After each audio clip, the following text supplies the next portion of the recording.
하나님의 말씀은 사도행전 6장 3절 말씀을 보도록 하겠습니다. 6장 1절에서 7절인데 우리 3절만 읽어보도록 하겠습니다. 은혜 받으실 하나님의 말씀은 사도행전 6장 3절, 우리 한 절만 우리 다 같이 한번 읽어보겠습니다.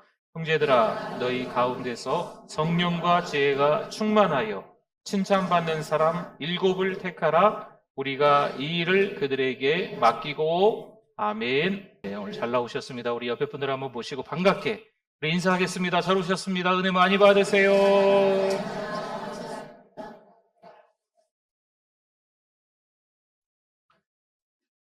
사랑하는 우리 교회가 은혜로운 교회가 되기를 소망합니다. 은혜로운 교회는 어떤 교회일까? 교회만 오면 너무 행복한 거죠. 따뜻하게 성도들이 맞아주고 또 맛있는 식사도 하시고 또 교회 안에서 은혜스러운 교제도 나누고 또 다음에 또 와보고 싶은 교회, 그 다음 예배 또 오고 싶은 교회, 그런 교회가 될 수 있기를 바랍니다. 여러분, 교회는요 정말 은혜스러워야 됩니다.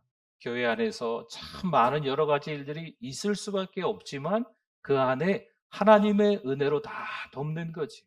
에이, 그냥 은혜면 되지 뭐. 이게 좀 막연한 어떤 은혜를 그렇게 사용하지 않았으면 좋겠어요. 우리 하나님께서 하나님의 아들 예수 그리스도를 이 땅에 보내주시고 우리 죄 때문에 십자가에 못 박혀 죽으신 줄 믿습니다. 여러분, 그 은혜를 생각하는 거예요. 그 은혜를 생각하는 거예요. 그 은혜 때문에 신앙의 기쁨이 있는 줄 믿습니다. 초대교회도요 그런 은혜가 있었어요. 그러함에도 불구하고 초대교회에 그런 은혜 가운데 뭔가 좀 석연치 않은 일들이 조금씩 보였던 것 같아요. 오늘 1절 말씀을 한번 보면 이렇게 말씀이 나와 있네요. 같이 한번 읽어주십시오. 그때 제자가 더 많아졌는데 헬라파 유대인들이 자기의 과부들이 매일의 구제에 빠짐으로 히브리파 사람을 원망하니. 아멘.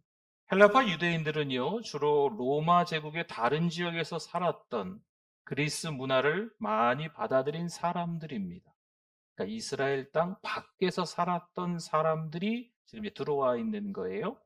그리고 히브리파 유대인들은요 이스라엘에 계속 거주하며 전통적인 유대 문화를 따랐던 사람들입니다. 그러니 이 사람들이 한 교회에서 만났으니 어느 정도 조금 충돌이, 문화적 어떤 충격이 좀 있지 않을까 싶습니다. 그래서 그럴까요? 헬라파 유대인들이요 자신들의 과부들이 구제에서 소외되었다고 느끼며 불만을 품게 됩니다. 때로는 공동체의 유익을 앞서 생각해야 되는데 나 개인의 유익을, 내가 잘 알고 있는 사람들과의 어떤 유익을 생각해서 조금씩 갈등이 생길 수가 있습니다. 구약 성경에 보면 이런 갈등이 나와 있는 말씀이 있어요. 가인과 아벨의 이야기인데요.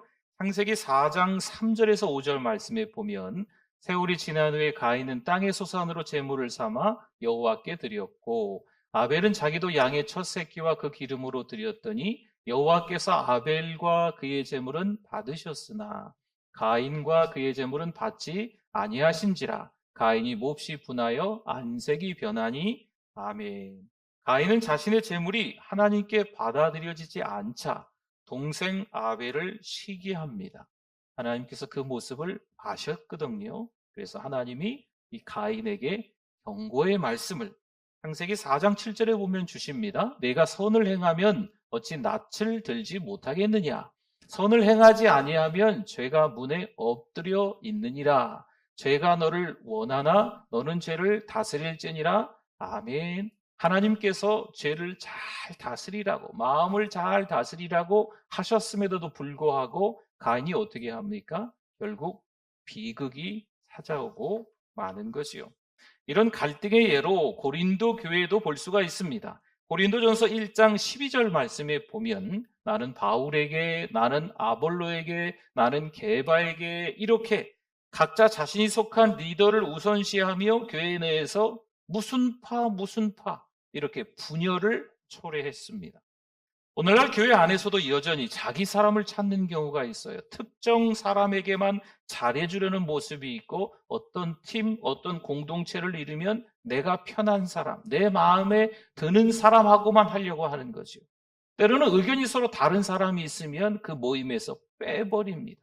아예 소외를 시켜버리는 것도 교회 안에서 종종 일어나는 일이기도 합니다. 이런 행동들은 교회 안에 분열을 일으키고 결국 공동체의 평안을 깨뜨려 버리는 거죠. 안 좋다는 겁니다. 이런 거는 교회 안에서 있으면 안 된다는 거예요. 그러나 바울은 이러한 갈등을 해결하기 위해서 고린도 교회에 편지를 씁니다. 고린도전서 3장 1절 말씀에 보니까요.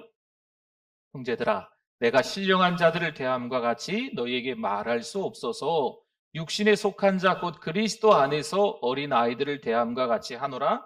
아멘. 바울은 그들에게 성령의 인도하심을 받는 공동체로서 서로를 이해하고 화합할 것을 권면하고 있습니다. 요한계시록에 가보면요, 우리 1장을 좀 지나면 7교회 이름들이 쭉 거론이 됩니다. 7교회에서도 다양한 갈등을 겪는다는 거죠. 어떤 교회는 열정을 잃고 또 다른 교회는 핍박과 이단으로 인해 혼란 가운데 있다는 이야기입니다. 왜 이런 말씀을 계속할까요? 여러분, 초대교회의 모습이나 또 현대교회의 모습 가운데 물론 따뜻한 공동체, 가족과 같은 공동체, 교회가 그런 공동체이기도 하지만 그 틈바구니에서 갈등이, 혼란이, 분열이 있다는 것을 보여주고 있습니다.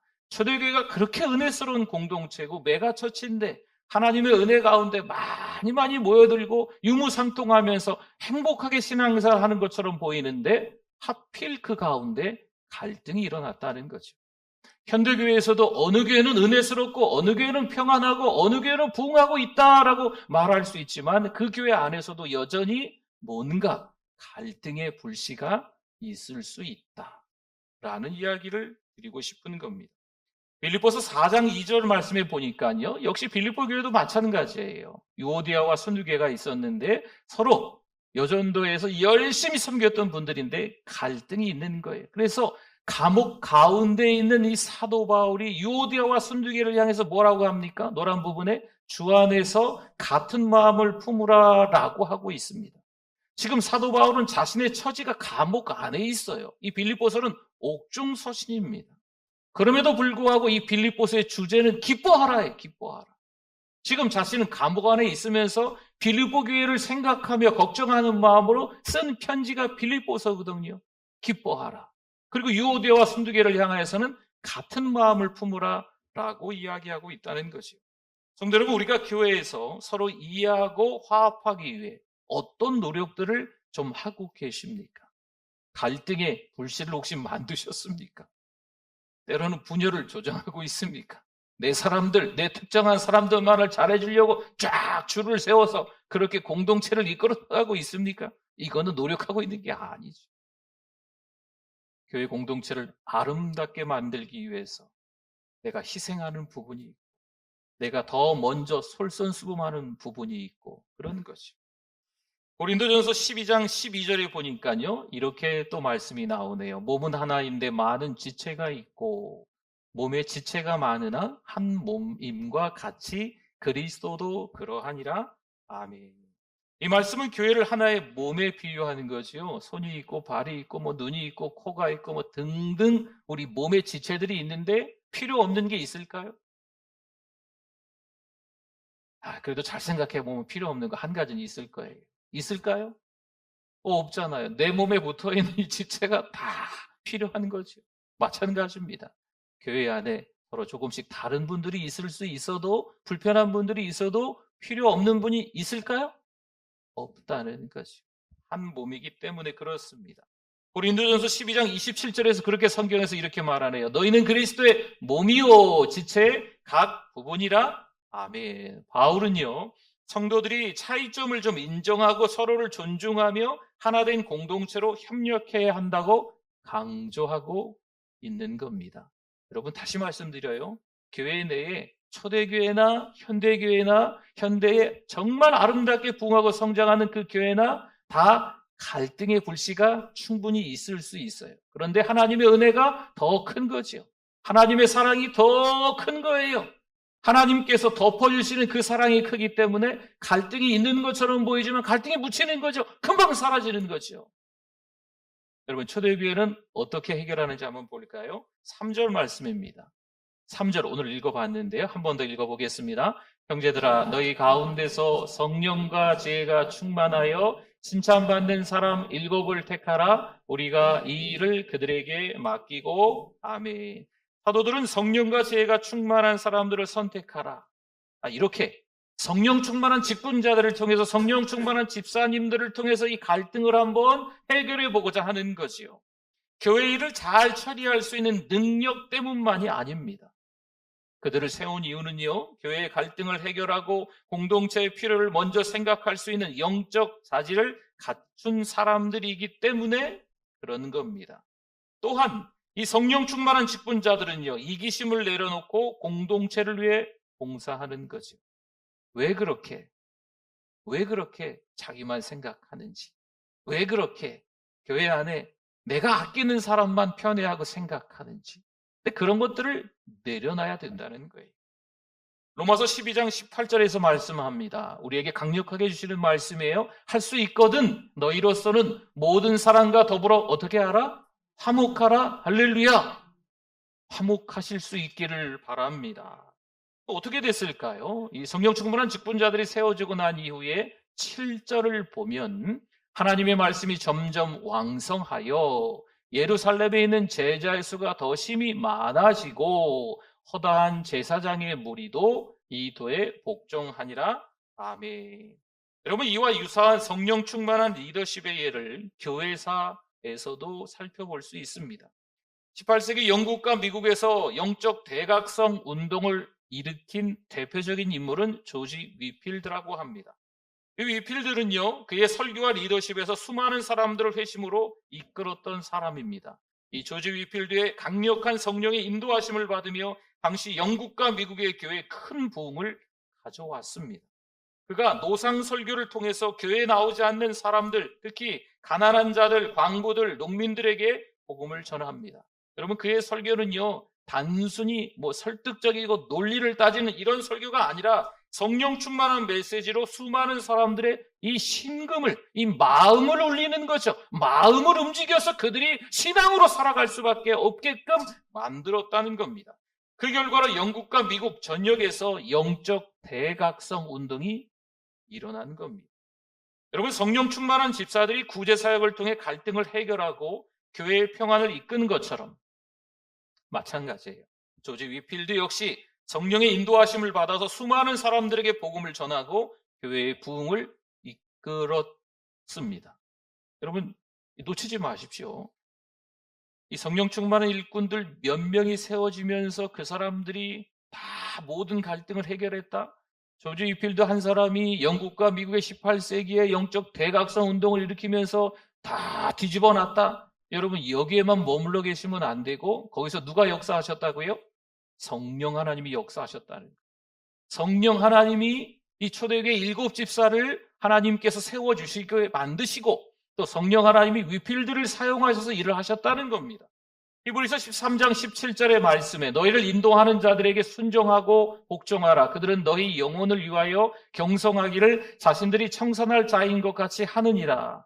그들로 하여금 즐거움으로 이것을 하게 하고 근심으로 하게 하지 말라. 그렇지 않으면 너희에게 유익이 없느니라. 아멘. 여러분, 성령 충만하면요, 하나님의 일을 기쁨으로 감당하거든요. 여러분, 성령 충만은 뭔가 성령이 이 컵에 조금씩 쌓이다가 가득 찬 이런 걸로 생각하실 수 있는데 그런 의미가 아니고 성령 충만은 내 삶을 다 하나님 앞에 맡긴 거예요. 그리고 내 삶을 하나님이 다 이끌어 가시는 거죠. 내 삶의 주도권이 누구에 있다고요? 성령 하나님께 있다는 거. 이게 성령 충만입니다. 여러분, 성령 충만한 삶을 살아갈 때 하나님이 이끌어 주시는 줄 믿습니다. 성령 충만한 삶을 살아갈 때 정말 하나님이 놀라운 일들을 만드세요. 너도 나도 할 것 없이 내가 주의 일을 감당하겠습니다. 손을 번쩍번쩍 들면서 감당하시거든요. 근데 여러분, 놓치지 마세요. 성령 충만한 사람들도 시험을 당합니다. 성령 충만한 사람들도 로마서 7장에 나와 있지만 죄를 져요. 그러면 그거에 대해서 성령 충만한 사람들이 기쁨으로 잘 감당할 수 있도록 우리가 도와줘야 되는데 자꾸 이랬니 저랬니 조언하고 핍박하고 비판하고 정죄하고 판단하고 손가락질하고 이런 일들이 일어나는 거죠. 그러면 이 성령 충만한 사람들이 죄를 깨닫고 회개하고 다시 일어나서 열심히 섬겨야 되는데 우리의 그런 상처에 대한 그런 말들 때문에 포기하는 거죠. 좌절하고 절망하는 거예요. 또 돌아서는 일들이 종종 일어난다는 거죠. 사랑하는 성도 여러분, 갈등은요, 내가 몇 마디 말을 해서 해결하는 게 아니고 누가 해결하실까요? 하나님이 해결하실 줄 믿습니다. 교회를 인도하시고 성장시키기 위한 그분의 계획 안에 사실 이 갈등도 포함되어 있는 겁니다. 이 갈등이라는 것이 있으면서 하나님 앞에 더 간절함과 절박함으로 나아가 부지런히 성령 충만함으로 봉사할 수도 있다는 거거든요. 성령의 인도하심을 받는 리더들이 세워질 때 교회는요, 평안을 되찾고 건강하게 성장합니다. 하나님께서 이끄신 구약의 이스라엘 백성들처럼 교회의 성장은 우리의 계획이 아니라 하나님의 섭리 가운데 이루어집니다. 예를 들면 신명기 1장 13절 말씀에 보니까요. 모세가요. 너희의 각 지파에서 지혜와 지식이 있는 인정받는 자들을 택하라. 내가 그들을 세워 너희 수령을 삼으리라 한즉 아멘. 여기서 중요한 점은 리더들을 세우는 것 또한 하나님의 지혜와 뜻에 따라 이루어졌다는 사실입니다. 우리가 누가 잘 섬길까 두리번 하다가 어떤 모임에서 투표해가지고 세워서 내가 세운 사람인데 이게 아니에요. 하나님의 지혜와 하나님의 뜻에 따라 세워지는 사람들인 줄 믿습니다. 성령 충만한 이 직분자들이 세워지는 게 이 건강한 교회를 이루어가는데 필요한 과정이기도 합니다. 우리 교회 사랑 목자들이 있어요. 사랑 목자들은 사랑방을 잘 돌보는 분들입니다. 사랑방 식구들을 위해서 기도하는 거죠. 목양한다라는 표현을 쓸 수가 있습니다. 또 사역 팀장들이 있습니다. 사역에 대해서 팀을 이끌면서 건강한 공동체의 행사들이나 사역이 되기 위해서 사역 팀장들이 리더십을 발휘해 잘 섬기는 거죠. 여러분 2025년을 준비하기 위해서 현재 리더들과 예비 리더들 훈련의 장들이 지금 매주마다 조금씩 길게는 안 하겠지만 잠깐씩이 있어요. 그 시간들을 통해서 다시 한번 2024년에 헌신했지만 2025년에는 더 성령 충만한 직분자로 헌신할 수 있도록 잘 훈련받는 시간이 될 수 있도록 기도해 주실 수 있기를 바랍니다.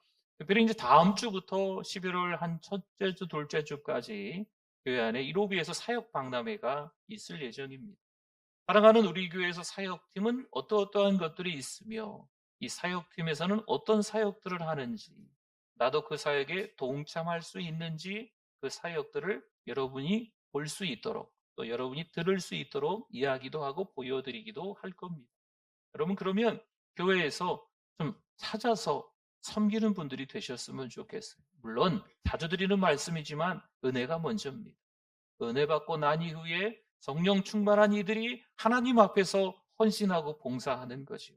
사역의 현장에 뛰어들어서 그 사역 속에서 때로는 갈등도 겪어가면서 때로는 힘들고 어려운 그런 일들 속에서 물론 상처받으면 회복되기 어렵겠지만 그러한 과정들을 통해서 다시 한번 하나님 나라의 사람으로 다듬어져 가는 기회가 되는 줄 믿습니다. 사랑하는 성도 여러분, 우리도 사랑하는 우리 교회에서 직분자로서 섬기실 수 있는 기회가 있기를 바랍니다. 오늘 우리는 사도행전 6장에서 성령과 지혜로 충만한 집사들이 세워져 교회의 갈등을 해결하고 구제 사역을 통해 교회가 더욱 부흥하게 되는 사건을 보았습니다. 그들은 성령의 인도하심을 받고 자신들의 능력을 넘어서 하나님의 지혜와 힘으로 교회를 잘 섬겼습니다. 이와 마찬가지로 18세기 영국과 미국의 영적 대각성 운동을 일으킨 조지 위필드도 성령 충만한 리더십을 발휘했던 거지요. 침체된 시대의 교회의 부흥을 가져왔던 대표적인 인물입니다. 그럼 우리도 그 현장에서 그렇게 섬길 수 있을까요? 우리도 충분히 그렇게 하나님 나라를 위해서 쓰임받게 될 수 있는 줄 믿습니다. 오늘날 우리에게도 중요한 도전을 줍니다. 우리 교회에도 성령 충만의 리더들이 더 많이 세워져야 되겠죠.